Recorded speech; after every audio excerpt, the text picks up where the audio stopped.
Greetings and welcome to the Fresh Fire International Ministries weekly blog or vlog, the audio version.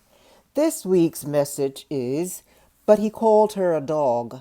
But he called her a dog. And this is a reprint. I'm Pastor Janice Fareed Hardy. First, he ignored her. Then he said she wasn't part of the in crowd. Then he called her a dog. And then, wait. But before we go there, answer this. If Jesus called you a dog, what would you do?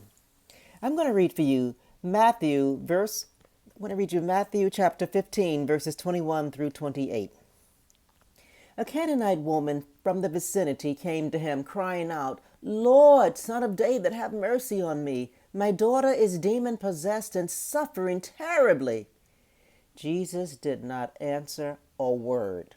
So his disciples came to him and urged him, "Send her away, for she keeps crying out after us."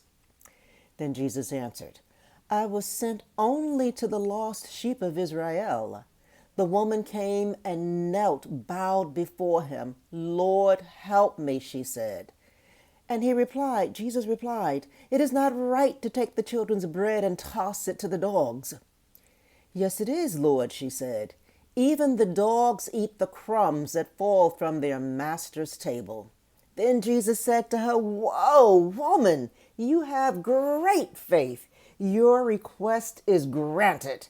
And her daughter was healed at that very moment.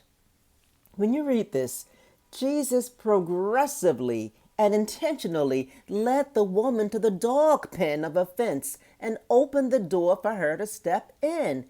If she had stepped into offense, if she had acted out of being offended, that dog pen would have shut and she would have been labeled a dog throughout history.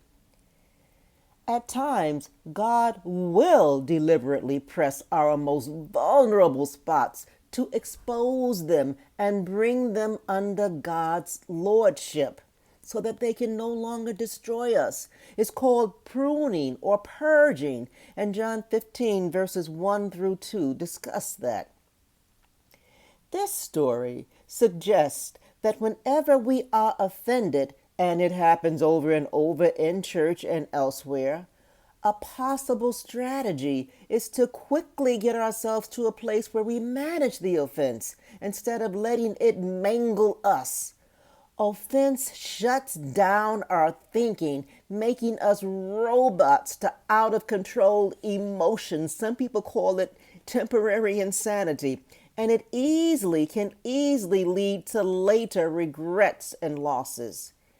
As this woman, we can find a personalized way to quickly remember what the goal is and stay the course. Some people take deep breaths. Some people fake a cough. Others look away for a moment. Some play calming videos in their minds. Some force a smile. Do whatever you need to do. And you can always revisit the offense later after you have the trophy in your hands. You know something? Both the woman and Jesus were looking for something. She wanted her daughter's deliverance, and Jesus was looking for great faith because he had not seen too much of that, not even among his disciples. It took a foreigner to raise the bar. In some ways, you know something? That woman was like a dog, but not the way we think of dogs. She was a pit bull for the promises of God, and she expanded the range of Jesus' mission. It was actually a preview of when non-Jews would become Christians. Great pit bull faith cleared the path for a touchdown. What has God promised you in the Bible? Are you willing to step over a fence to get it? You know something? It won't come easy. Will you ignore other people's and your doubting voices? That is, avoiding people talk and going instead for God talk. Will you accept the chase that God might take you through? If God does not act the way you want, will you stay? Will you be a holy pit bull in the kingdom of God, a faith pit bull? You know something? Even today, Jesus is still looking for that. Be a pit bull for Jesus. God bless you. Thanks for tuning in with us this week. We hope you will join us again next week. All right?